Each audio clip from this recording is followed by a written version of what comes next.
Dear students, we are going to explain electric field due to an infinite plane sheet of charge. Infinite plane है बच्चों, an infinite plane sheet of charge. मान लीजिए एक infinite thin plane sheet है of positive charge, उस पर क्या नाम है, पॉजिटिव चार्ज जो है उस शीट पे डिस्ट्रीब्यूट किए गए हैं. ठीक है, कल पढ़े थे आप linear charge density lambda is equal to what, lambda is equal to q by l पढ़े थे ना. आज पढ़ेंगे सरफेस चार्ज डेंसिटी, उसका यूज इसमें आएगा. सरफेस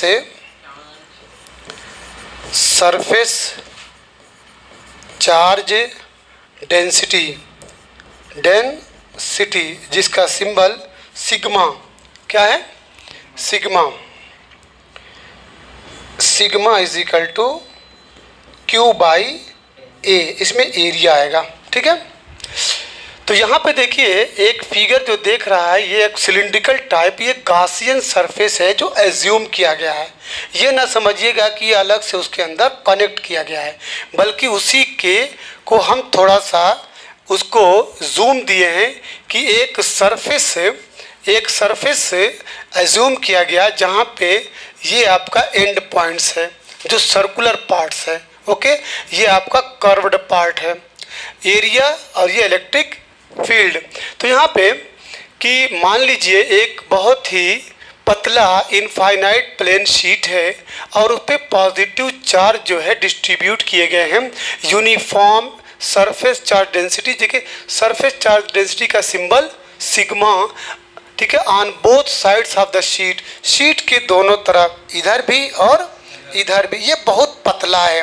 ठीक है, अच्छा, अब उसके बाद by symmetry it follows that electric field is perpendicular to the plane sheet of charge. जो इलेक्ट्रिक फील्ड है वो प्लेन शीट ऑफ चार्ज के बिल्कुल परपेंडिकुलर. ये तो मालूम है कि अगर आपका सरफेस ये है तो इलेक्ट्रिक फील्ड परपेंडिकुलर. तो यहाँ पे perpendicular to the plane sheet of charge and is directed outward direction, उसकी दिशा क्या होगा, बाहर की तरफ होगी.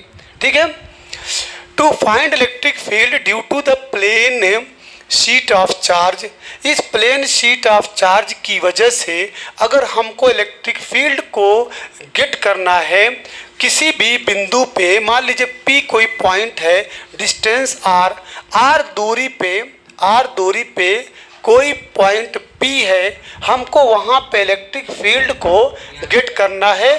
तो आप ड्रॉ करिए, खींचिए एक सिलेंडर को खींचिए of area of cross section a, जिसका एरिया क्या है, ए है.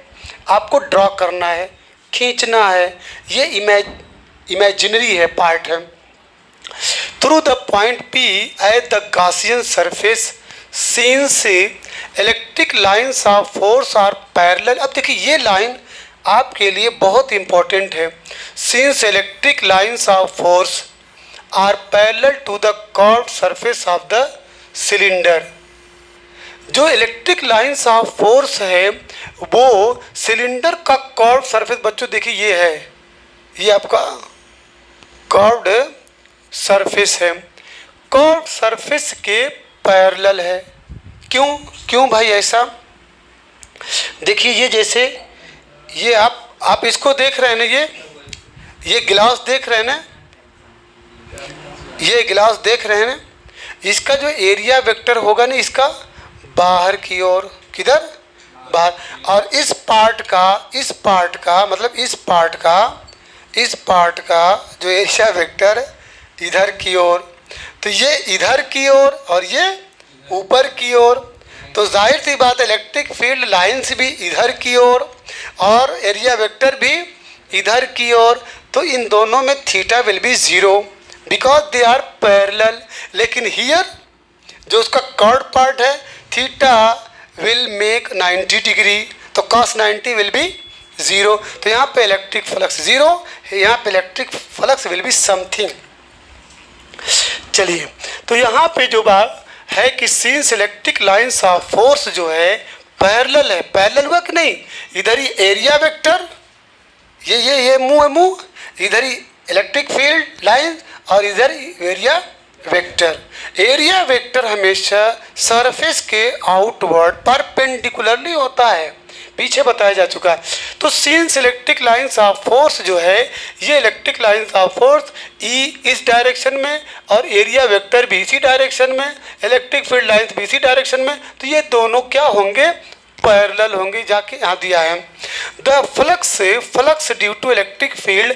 अब इलेक्ट्रिक फील्ड की वजह से जो फ्लक्स है प्लेन शीट का, वो passes only through the two circular cap. अब इलेक्ट्रिक फ्लक्स जो है आपका दो जो ये एंड पॉइंट है, सर्कुलर पार्ट है, इधर का और इधर का, बोलिए यही है। दो the flux due to electric field of the plane sheet of charge passes only through the two circular caps of the cylinder। तो इलेक्ट्रिक फ्लक्स जो हमको मिलेगा, दो मिलेगा, एक ये वाले पोर्शन पे और पीछे वाले पोर्शन पे। If E is the magnitude of electric field at point P, then electric flux crossing the Gaussian surface phi is equal to, electric flux का सिंबल फाई, और यही ना होता था, phi is equal to E dot D S, याद आ रहा है, ई डॉट डी एस। फिर ये होता था phi is equal to E D S cos theta, E D S cos theta. तो अब E D S cos theta, तो यहाँ पे थीटा इज इक्वल टू 0 है बिकॉज पैरेलल, तो ईडीएस और इधर का ईडीएस और इधर का ईडीएस। तो यहाँ पे देखिए phi is equal to E into area of the end faces. तो चूँकि दो फेस हैं, इसके दो एंड फेस है, सर्कुलर कैप्स दो हैं, तो इसीलिए यहाँ पे कितने से मल्टीप्लाई हुआ है, 2 से, और ए जो है उसका एरिया। और आपको मालूम है कि सर्कल का एरिया होता क्या है, 2 पाई नहीं, पाई आर स्क्वायर।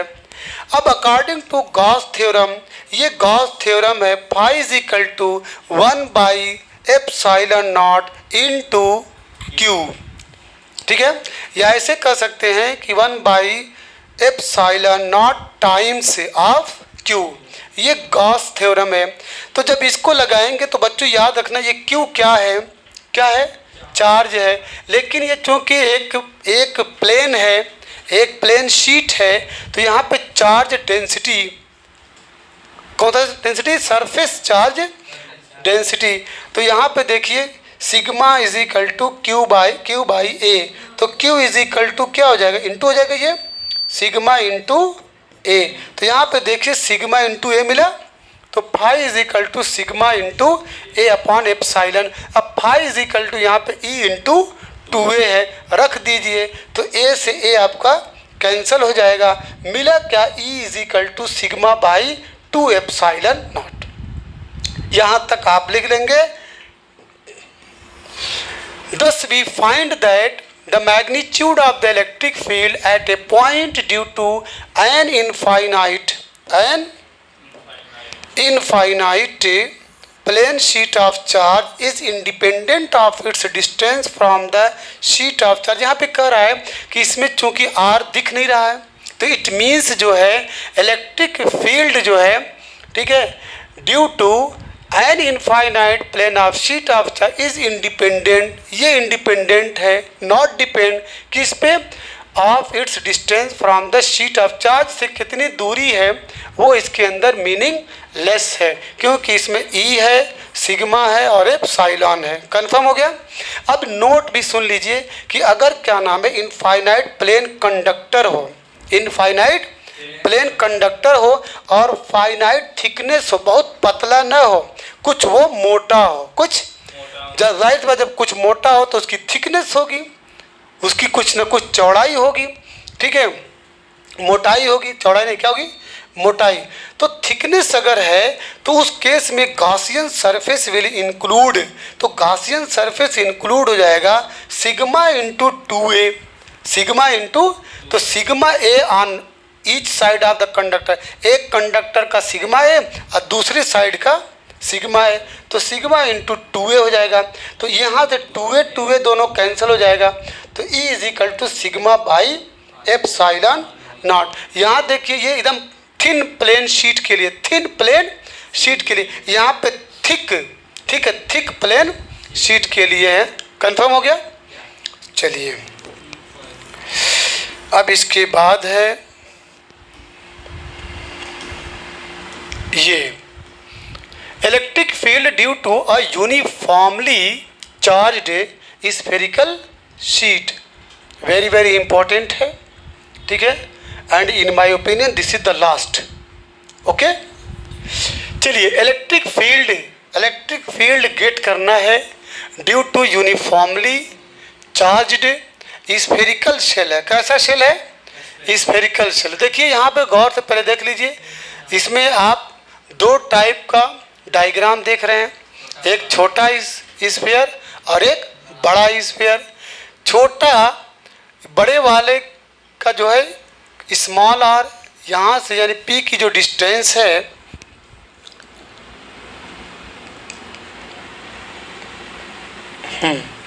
पी, ये है पी, यहीं पे इलेक्ट्रिक फील्ड को गेट करना है। ये आपका ओ है, ध्यान दीजिए, यहाँ से दूरी स्मॉल आर है, यानी जो ग्रेटर डिस्टेंस है, ग्रेटर डिस्टेंस जो बड़ी दूरी है स्मॉल आर, और जो छोटा स्फेरिकल शेल है उसमें कैपिटल आर है। ठीक है, एक बार चार्ज यहाँ पे है, यहाँ पे, ठीक है, plus Q electric field intensity, charged spherical shell और ये गॉसियन सरफेस। ध्यान दीजिए, मान लीजिए एक थिन स्फेरिकल शेल है जिसकी रेडियस आर है। पहले इसको मान के चलिए, ये जो अंदर वाला पार्ट है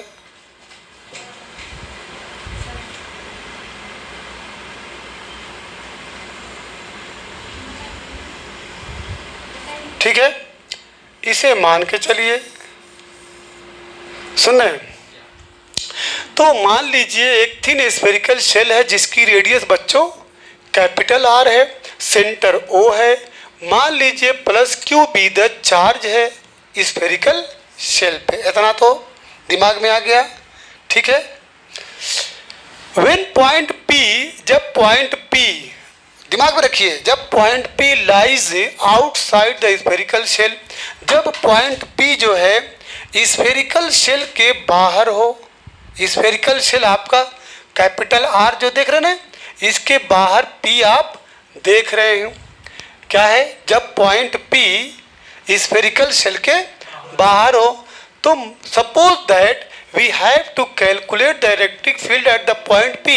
मान लीजिए हमको इस पॉइंट पे इलेक्ट्रिक फील्ड को गेट करना है।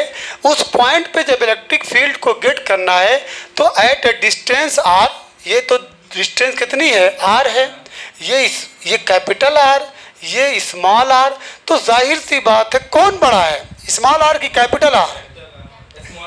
Small R. तो इसीलिए यहाँ पे आप देख रहे हैं कि small R is greater than capital R from its centre, centre से स्मॉल आर बड़ा है सेंटर से कैपिटल आर से।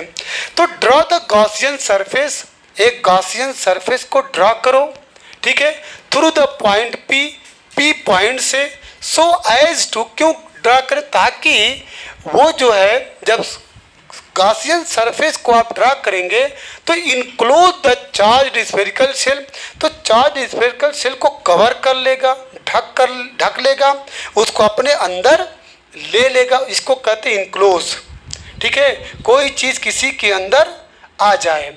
तो ये कह रहा है कि एक गॉसियन सरफेस को ड्रा करो ताकि वो जो चार्ज स्फेरिकल शेल है वो अंदर आ जाए। The Gaussian surface is a spherical shell. अब गॉसियन सरफेस भी एक स्फेरिकल शेल है, बोलिए, एक स्फेरिकल शेल है जिसकी रेडियस आर है, सेंटर ओ है, जैसा कि फिगर में दिख रहा है। अब ये कहानी खत्म, दूसरी कहानी शुरू। Let E be the electric field at the point P. ये तो मालूम है ओल्ड लैंग्वेज कि मान लीजिए पी पॉइंट पे इलेक्ट्रिक फील्ड ई है due to the charge spherical shell किसकी वजह से?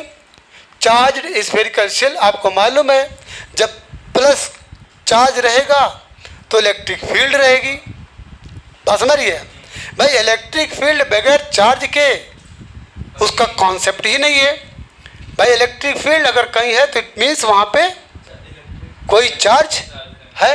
अब पॉजिटिव चार्ज है तो उसकी जो इलेक्ट्रिक फील्ड लाइंस है रेडियली आउटवर्ड बाहर की तरफ चलती जाएगी, और अगर निगेटिव है तो अंदर की ओर आएगी, मतलब टर्मिनेट होगी, और प्लस है तो ओरिजिनेट होगी। Originate and terminate. चलिए, तो मान लीजिए E be the electric field at the point P due to the charged spherical shell, it is evident that the field due to the charged spherical shell is spherically symmetric। और ये तो मालूम ही है कि अगर क्या नाम है जो फील्ड बन रही है, इलेक्ट्रिक फील्ड जो बन रही है, किसकी वजह से? स्फेरिकल शेल के अंदर जो चार्ज है वो स्फेरिकली सिमेट्रिक होगी, मतलब हर तरफ बराबर होगी। ठीक है, ऐसा नहीं कि कहीं पे कम कहीं पे ज़्यादा, यूनिफॉर्म होगी। At every point on the surface of the shell, the field has the same magnitude and is along the normal to the surface। और उसका जो डायरेक्शन होगा, नॉर्मल का जो डायरेक्शन हो, आपको मालूम है कि ये सपोज दैट एक क्या नाम है स्फीयर है, स्फीयर है ये, तो इसका जो सरफेस एरिया क्या होगा? एरिया वेक्टर क्या होगा? बाहर की तरफ होगा, मतलब यूं यूं। ठीक है, ये आपका क्या है? Area vector perpendicularly. ओके, चलिए, मुझे इसका एग्जांपल देना चाहिए था, ये ज़्यादा गोल था। ये जो है इसका जो है आउटवर्ड, ठीक है, सब आउटवर्ड जिधर भी, ठीक है, उसके सेंटर से होता है। चलिए, अब यहाँ पे along the normal consider a small area, एक छोटा सा एरिया कंसीडर करिए। छोटा सा एरिया देखिए, यहाँ पे छोटा सा एरिया देख रहे हैं, एक छोटा सा एरिया कंसीडर करिए around the point P, P के around. The electric flux through area element D S is given by, याद आया, D phi is equal to E dot D S, D phi is equal to E dot D S. Since D S is also along normal, D S भी किधर है? Normal. तो D S और ई ये दोनों parallel हैं, electric field भी बाहर की तरफ, ठीक है, और डी एस भी बाहर की तरफ, तो इसीलिए ई डॉट डी एस है। एक्चुअल में क्या था, ये होता है D phi is equal to E D S cos theta, और theta is equal to 0 because जो area vector and electric field lines both are parallel, both are parallel making 0 degree. जब पैरेलल है तो एंगल क्या होगा? 0 degree. अब since D S is also along normal to the surface, D phi is equal to E D S आया ना। अब जब यहाँ कॉस 0 रखेंगे, E D S cos 0 degree, तो मिला क्या? E D S. देखिए E D S, therefore total अब आ जाएगा।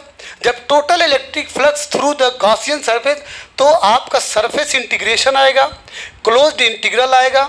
तो वो इसका सिंबल देखिए यहाँ पे, E D S is equal to E closed interval closed integration D S.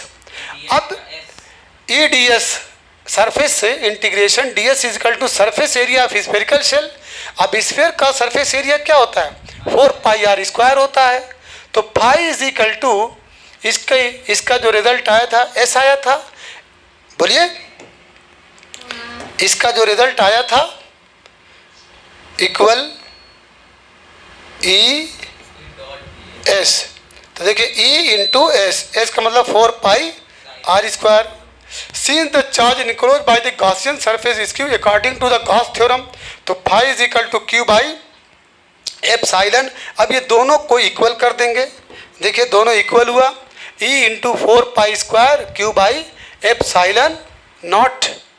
तो e is equal to 1 by 4 pi epsilon not q by R square, for r is greater than r के लिए था। Clear हो गया बच्चों? अब इसके बाद इनके the charge spherical shell lies in a medium of dielectric constant. अगर आपका चार्ज स्फेरिकल शेल, ठीक है, एक ऐसे मीडियम में रखा हुआ है जिसका डाई इलेक्ट्रिक कांस्टेंट क्या है, के है, तो आप यहीं पे के रख देंगे 1/4 पाई एप्सिलॉन नॉट इनटू के। बस ये अगर क्या नाम है आपका स्फेरिकल चार्ज शेल जो है किसी और मीडियम में रखा गया है, दूसरे मीडियम में रखा गया है, ठीक है, तो वहाँ पे एप्सिलॉन नॉट इनटू के कर देंगे। चलिए अब इसके बाद दी एक्सप्रेशन 3.22, ये देख रहे हैं ना 3.22 और 3.23 is same as that for electric field at a distance r from a point distance charge. It implies that for the point outside the charge spherical shell, the shell behaves as if all the charge on it were concentrated at its center. देखिए अब ये एक part खत्म हुआ, दूसरा part जो है very very important, when p lies on the surface of a spherical shell, जब p जो है p आपका स्फेरिकल शेल के सरफेस पे हो, जब p जो है स्फेरिकल शेल के सरफेस पे हो, मतलब ये P कहाँ आ जाए, यहाँ पे आ जाए, ये P जो यहाँ था अब कहाँ पे आ जाए, यहाँ पे, इसके सरफेस पे आ जाए जिसकी रेडियस क्या है, कैपिटल R है। ध्यान दीजिएगा।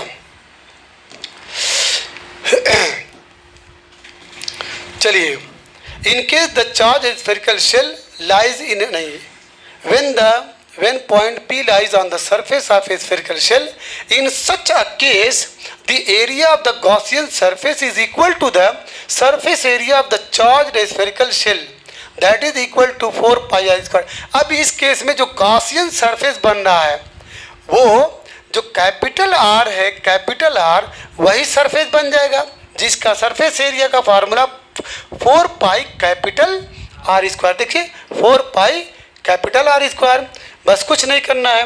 If E the electric field at that point P on the surface of the charge spherical shell, then according to Gauss theorem E into 4 pi R square Q by epsilon not, तो E is equal to 4 pi not Q upon R square. उसमें क्या था, उसमें सिर्फ ये था कि E is equal to 1/4 pi epsilon not Q upon small r square था। ठीक है, अगर डाई इलेक्ट्रिक कॉन्स्टेंट तो यहाँ पे के लगा दीजिए, इसमें अगर किसी और मीडियम में है तो यहाँ पर के लगा दीजिए। In a medium of dielectric constant देखिए K Q upon R square. Clear. अब आ जाइए लास्ट पॉइंट है, when point P lies inside the spherical shell. अब इसके अंदर चार्ज जो है बच्चों इसके अंदर आ जाए, यहाँ पे बजाय यहाँ पे रहने के और अंदर आ जाए। क्लियर है, समझिएगा तो क्या होगा। When point P lies inside the spherical shell, जब पॉइंट P स्फेरिकल शेल के अंदर आ जाए तो इस केस में the Gaussian surface through the point P will not enclose any charge, वो किसी भी चार्ज को इनक्लोज नहीं कर पाएगा, वो किसी भी चार्ज को अपने अंदर नहीं ले पाएगा। And hence according to Gauss theorem, इसलिए गॉस थ्योरम के मुताबिक, ठीक है, E into 4 pi R square तो ये तो होगा, लेकिन इज इक्वल टू यहाँ पे Q डज नॉट एग्जिस्ट, तो 0 अपॉन एप्सिलॉन नॉट, तो ये पूरा क्या हो जाएगा, 0 हो जाएगा फॉर क्योंकि R is less than capital R। R जो है कैपिटल R से छोटा हो गया है। दस इस तरीके से एट ए पॉइंट, किसी भी पॉइंट पे inside the charge spherical shell, charge spherical shell के भीतर या अंदर इलेक्ट्रिक फील्ड क्या होता है, 0 होता है। जब वो 0 होता है तो आपका इलेक्ट्रिक फ्लक्स भी क्या हो जाएगा, 0 हो जाएगा।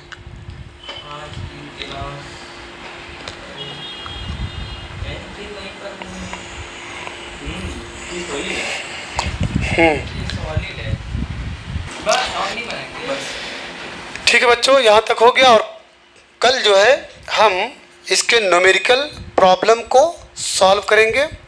Every students is requested to come before its time.